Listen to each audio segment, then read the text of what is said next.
নমস্কাৰ, মই লীনা আপোনালোক সকলোকে এডুষ্টেশ্যনলৈ স্বাগতম জনাইছোঁ।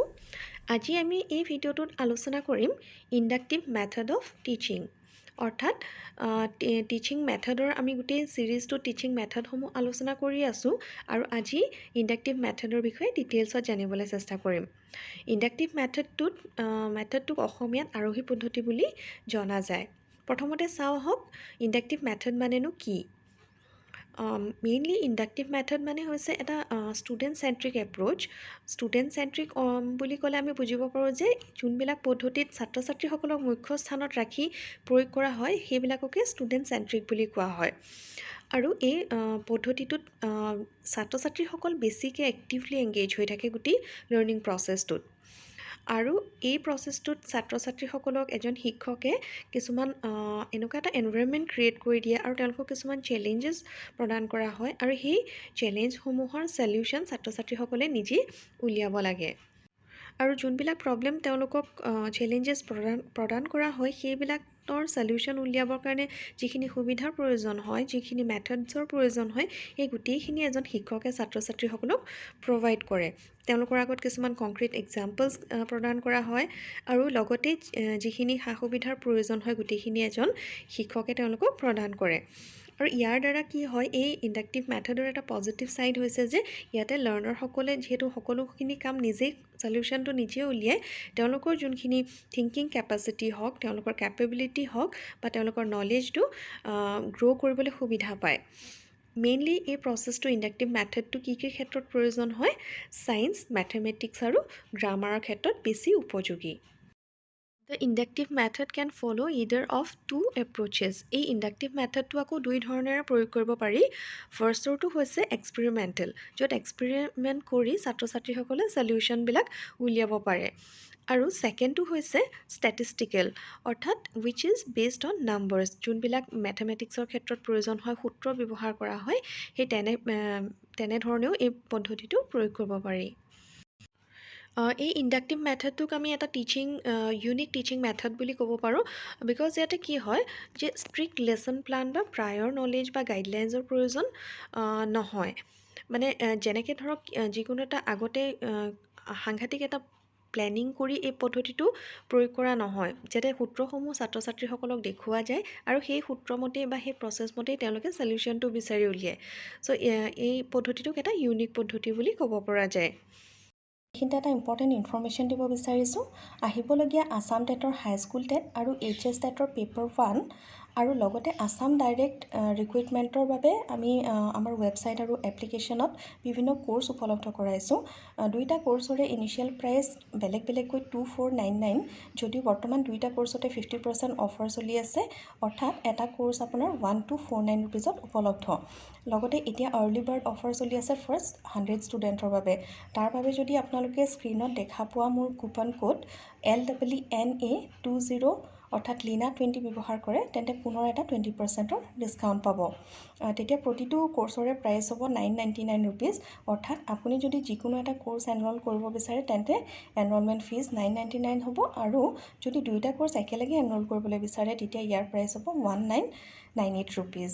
কোৰ্চৰ লিংক এইটো ভিডিঅ'ৰে ডেছক্ৰিপশ্যনত আৰু পিন কমেণ্টত উপলব্ধ হ'ব। গতিকে এই অফাৰটো চলি থাকোঁতে আপোনালোকে কোৰ্চসমূহত এনৰল কৰি ল'ব পাৰিব। এতিয়া চাওঁ আহক maxims used in the inductive method, অৰ্থাৎ কি ধৰণৰ প্ৰিন্সিপালছ ইণ্ডাক্টিভ মেথডটোত ব্যৱহাৰ কৰা হয়।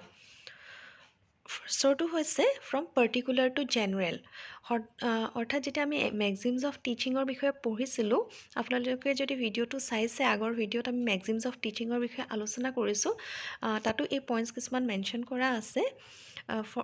প্ৰথমতে কি হয়, পাৰ্টিকুলাৰ টু জেনেৰেল, মানে যিকোনো এটা পদ্ধতি যেতিয়া প্ৰয়োগ কৰা হয়, যিকোনো এটা বিষয় যেতিয়া শিকাবলৈ যোৱা হয় ষ্টুডেণ্টসকলক, তেতিয়া এটা পাৰ্টিকুলাৰ বস্তুৰ পৰা ষ্টাৰ্ট কৰা হয়, যে এটা সৰু বস্তুৰ পৰা ষ্টাৰ্ট কৰি জেনেৰেলৰ ফালে যোৱা হয়, যে বহলৰ ফালে যোৱা হয়।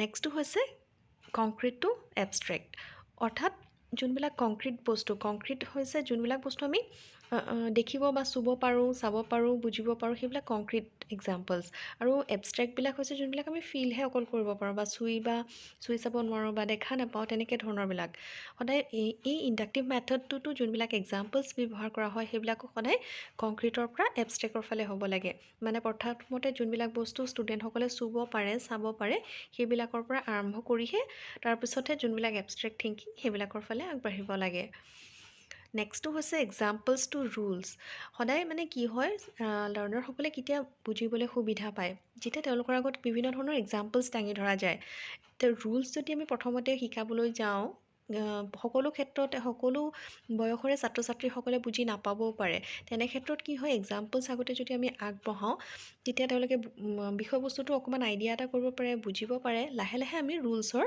ফালে যাব পাৰোঁ নেক্সটটো হৈছে ন'ন টু আনন'ন সদায় টিচিং পদ্ধতি এটা আৰম্ভ কৰোঁতে বা যিকোনো বিষয় এটা আমি যেতিয়া লাৰ্ণাৰসকলৰ আগত আগবঢ়াওঁ ক্লাছ এটাত তেতিয়া আমি সদায় ন'নৰ পৰা আনন'নৰ ফালে যাব লাগে ন'ন অৰ্থাৎ যোনবিলাক বস্তু ছাপ'জ আপুনি এটা পাৰ্টিকুলাৰ টপিক শিকাবলৈ গৈছে যিকোনো এটা এনভাইৰনমেণ্টৰ টপিক শিকাবলৈ গৈছে তেতিয়া সিহঁতি যোনবিলাক বস্তু তেওঁলোকে জানে অলৰেডি যে তেওঁলোকে দেখিছে আগতে বুজি পায় প্ৰায়ৰ যোনখিনি নলেজ তেওঁলোকৰ আছে সেইখিনিৰ অকণমান এক্সাম্পল দি সেইখিনি তেওঁলোকৰ পৰা সুধি তাৰপিছত লাহে লাহে তেওঁলোকে নজনা কথাবোৰ বুজাবলৈ চেষ্টা কৰিব লাগে এতিয়া চাওঁ আহক ষ্টেপছ অফ ইণ্ডাক্টিভ মেথড কি ষ্টেপছ আছে ফাৰ্ষ্টৰটো হৈছে students should be provided with the relevant learning materials this could be examples images keywords extra সদায় যেতিয়া ক্লাছ এটা ইণ্ডাক্টিভ মেথডৰ দ্বাৰা কৰিবলৈ যাওঁ তাৰ আগতে লাৰ্ণাৰসকলক ষ্টাডি মেটেৰিয়েলসমূহ প্ৰভাইড কৰিব লাগে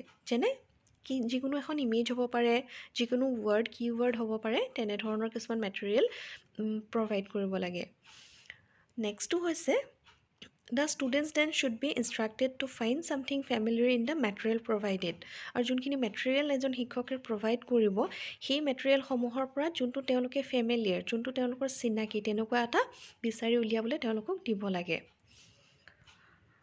they should be taken ask two identify patterns তেওঁলোকক সদায় পেটাৰ্ণছসমূহ আইডেণ্টিফাই কৰিবলৈ দিব লাগে যিকোনো ধৰণৰ পেটাৰ্ণ ধৰক এটা বুজাবলৈ গৈছে মেথমেটিক্সৰ কিবা এটা কৰাবলৈ গৈছে সেই পেটাৰ্ণসমূহ তেওঁলোকক ফাৰ্ষ্টতে আইডেণ্টিফাই কৰিবলৈ দিয়াটো উচিত নেক্সট হৈছে they should be instructed to identify a problem from various points of view they need to be solved তেওঁলোকক এটা যিকোনো এটা প্ৰব্লেম চুজ কৰিবলৈ দিব লাগে যে পাৰ্টিকুলাৰ এইটোৱে কৰিব লাগিব বুলি নহয় ছাপ'জ 4-5টা প্ৰব্লেম তেওঁলোকৰ আগত দিছে তাৰ তেওঁলোকৰ এটা যিকোনো এটা তেওঁলোকে ল'ব পাৰে আৰু সেই চেলেঞ্জটোৰে সলিউশ্যন তেওঁলোকে উলিয়াবলৈ দিব লাগে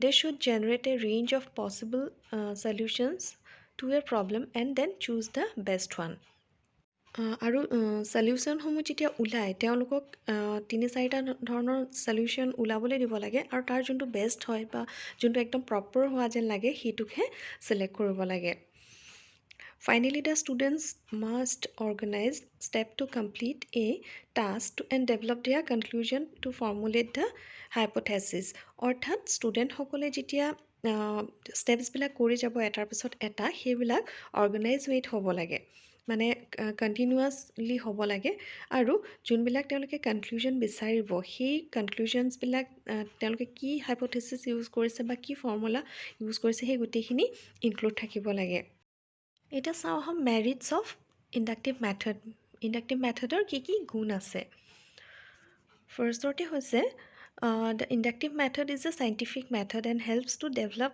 scientific mindedness or attitude among the students এই ইণ্ডাক্টিভ মেথডটো হৈছে এটা চাইণ্টিফিক মেথড আৰু ইয়াৰ দ্বাৰা লাৰ্ণাৰসকলৰ মাজত ছাত্ৰ ছাত্ৰীসকলৰ যোনটো চাইণ্টিফিক মাইণ্ডনেছ যোনবিলাক তেওঁলোকৰ ধাৰণা চাইণ্টিফিক ধাৰণা সেইবিলাকৰ বিজ্ঞানসন্মতভাৱে সলিউশ্যন এটা বিচাৰি ওলোৱা সেই ধৰণৰ যোনবিলাক মাইণ্ডছেট তেওঁলোকৰ সেইটো ডেভেলপ কৰে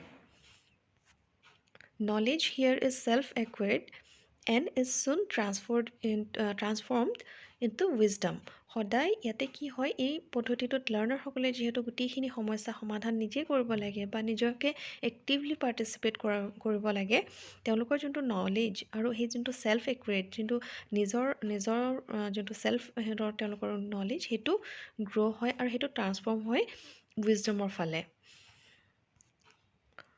দিছ method is logical as well as psychological. এই মেথডটো লজিকেলো হয় লগতে চাইক'লজিকেলো হয়। Learning by doing is the basis of this method. সদায় লাৰ্ণাৰসকলে ইয়াতে এনেই ওপৰতে গৈ মানে এটা চলিউশ্যন কেতিয়াও বিচাৰি উলিয়াব নোৱাৰে, তেওঁলোকে ডিপলি এই বস্তুটোত ইনভলভ হ'ব লাগিব। সেইকাৰণে কি কৰা হয়, লাৰ্ণিং বাই ডুইং, যেতিয়া তেওঁলোকে কৰ্মটো কৰিব সেই তাৰ সহায়তহে তেওঁলোকে এটা সমস্যাৰ সমাধান উলিয়াব পাৰিব।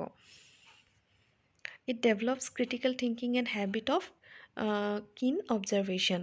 অৰ্থাৎ এই পদ্ধতিটো যেতিয়া প্ৰয়োগ কৰা হয় ইয়াৰ দ্বাৰা লাৰ্ণাৰসকলৰ মাজত ক্ৰিটিকেল থিংকিং গ্ৰ' কৰে। তেওঁলোকে বিভিন্ন ধৰণে এটা বিষয়বস্তু চাবলৈ চেষ্টা কৰে, তাৰ বিভিন্ন ধৰণৰ চলিউশ্যন উলিয়াবলৈ চেষ্টা কৰে আৰু তেওঁলোকে মানে সূক্ষ্মভাৱে এইটো পৰ্যবেক্ষণ কৰিবলৈ মানে নিজৰ হেবিট এটা তেওঁলোকে এই ক্ষেত্ৰত গ্ৰ' কৰে।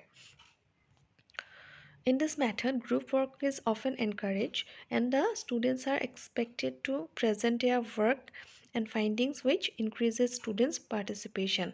এই মেথডটোত কি হয়, গ্ৰুপ ৱৰ্ককো এনকাৰেজ কৰা হয় যে তেওঁলোকে এটা গ্ৰুপ ক্ৰিয়েট কৰি ছাপ'জ এটা ক্লাছৰুমত এজন শিক্ষকে মানে ছাত্ৰ ছাত্ৰীসকলক বিভিন্ন গ্ৰুপ বনাই দিব পাৰে যে এই গ্ৰুপটোৱে এইটো এটা প্ৰব্লেমৰ চলিউশ্যন ওলাব। তেনেধৰণে গ্ৰুপ ক্ৰিয়েট কৰি যেতিয়া কাম এটা দিয়া হয় তেওঁলোকৰ যোনটো লগৰ ল'ৰা ছোৱালীৰ লগত পিয়াৰ লাৰ্ণিং সেইটো হেবিটটো গ্ৰ' হয়। লগতে লাৰ্ণাৰসকলে কি হয় তেওঁলোকৰ যোনটো গ্ৰুপ এক্টিভিটি কৰাৰ যোনটো হেবিট সেইটো গ্ৰ' কৰে আৰু গ্ৰুপ ডিছকাশ্যনৰ সহায়ত গ্ৰুপ এক্টিভিটিৰ সহায়ত তেওঁলোকে যিকোনো এটা সমস্যাৰ সমাধান উলিয়াব পাৰে। নেক্সট হৈছে ডিমেৰিটছ অফ ইণ্ডাক্টিভ মেথড। অৰ্থাৎ যেনেকৈ গুণ আছে তেনেদৰে কিছুমান দুখো আছে ইণ্ডাক্টিভ মেথডৰ। সেইবিলাক হৈছে ফাৰ্ষ্টতে the inductive method is very slow' and lengthy or time consuming method. অৰ্থাৎ এই ইণ্ডাক্টিভ মেথডটো কি হয়, বহুত শ্ল' ৱেত যায়, যথেষ্ট সময়ৰ প্ৰয়োজন হয় আৰু যথেষ্ট দীঘলীয়া হয়। ইয়াৰ বাবে বহুত সময় নষ্ট হোৱা দেখা যায় এই মেথডটোত। Next is this method is considered as complete and perfect only if the conclusion are verified through the deductive method. অৰ্থাৎ এই মেথডটো যেতিয়া কনক্লুজনবিলাক ওলায়, ছাত্ৰ ছাত্ৰীয়ে যেতিয়া নিজৰ সহায়ত বা গ্ৰুপ এক্টিভিটিৰ সহায়ত কনক্লুজন বা চলিউশ্যনছবিলাক উলিয়ায়, সেইটো যেতিয়া কাৰেক্ট মানে যেতিয়া পাৰফেক্ট হয় তেতিয়াহে সেইটোক মানে সমস্যাটো সমাধান হোৱা বুলি ধৰা হয়। It is not possible to apply this method to solving and understanding all the topics of science. অৰ্থাৎ ছায়েন্সৰ ক্ষেত্ৰত এই পদ্ধতিটো প্ৰয়োগ কৰা হয় যদিও সুইটেবল হয় যদিও সকলো ধৰণৰ টপিকৰ ক্ষেত্ৰত এই পদ্ধতিটো প্ৰয়োগ কৰিব পৰা নাযায়। When the inductive method is employed in the wrong place, student can get frustrated by the lack of progress. যেতিয়া সাংঘাতিক ধৰণৰ কঠিন বিষয়বস্তু এটা লাৰ্ণাৰসকলে পায়, তাৰ চলিউশ্যনটো তেওঁলোকে উলিয়াব নোৱাৰে, ইয়াৰ দ্বাৰা তেওঁলোক কি হয়, ফ্ৰাষ্ট্ৰেটেড হৈ যায়, তেওঁলোকে আমনি পায় যে কৰি আছে ৱৰ্ক এটা, গ্ৰুপ এক্টিভিটি এটাই কৰি আছে ধৰক, তাৰ কোনো চলিউশ্যন উলিয়াব পৰা নাই বহুত সময় ধৰি। তেতিয়া তেওঁলোকৰ যেতিয়া প্ৰগ্ৰেছটো নেদেখে তেতিয়া তেওঁলোকে অকণমান আমনি পোৱা দেখা যায় বা সেই বিষয়বস্তুটোৰ প্ৰতি মানে অনাগ্ৰহী হোৱা দেখা যায়। This method sometimes can create inequality in the classroom as every student will not respond in the same way, leading to a divided classroom. যেতিয়া গ্ৰুপ এক্টিভিটি এটা প্ৰদান কৰা হয় লাৰ্ণাৰসকলক, যেতিয়া গ্ৰুপসমূহ ডিভাইড কৰা হয় তাৰে কি হয়, কিছুমান ষ্টুডেণ্টে খুব এক্টিভলি পাৰ্টিচিপেট কৰে। ছাপ'জ এটা গ্ৰুপত 10জন ষ্টুডেণ্ট আছে, তাৰে হয়তো 5জন বা 7জন ষ্টুডেণ্টে খুব এক্টিভলি পাৰ্টিচিপেট কৰিব, বাকী 3 বা 4জন ষ্টুডেণ্টে নিষ্ক্ৰিয় ভূমিকা পালন কৰা দেখা যায়। এনে ক্ষেত্ৰত কি হয়, সকলোৰে ৰেছপন্সটো ভালদৰে নাহিলে কি হয়, যোন শিক্ষক এজনে যিদৰে প্লেন কৰিছে বস্তুটো সেই বস্তুটো সফল নহ'বও পাৰে। এইখিনিয়ে আছিল ইণ্ডাক্টিভ মেথডৰ বিষয়ে। আশা কৰোঁ আপোনালোকে ভিডিঅ'টোৰ দ্বাৰা ইণ্ডাক্টিভ মেথডৰ বিষয়ে ভালদৰে বুজিব পাৰিছে। ধন্যবাদ।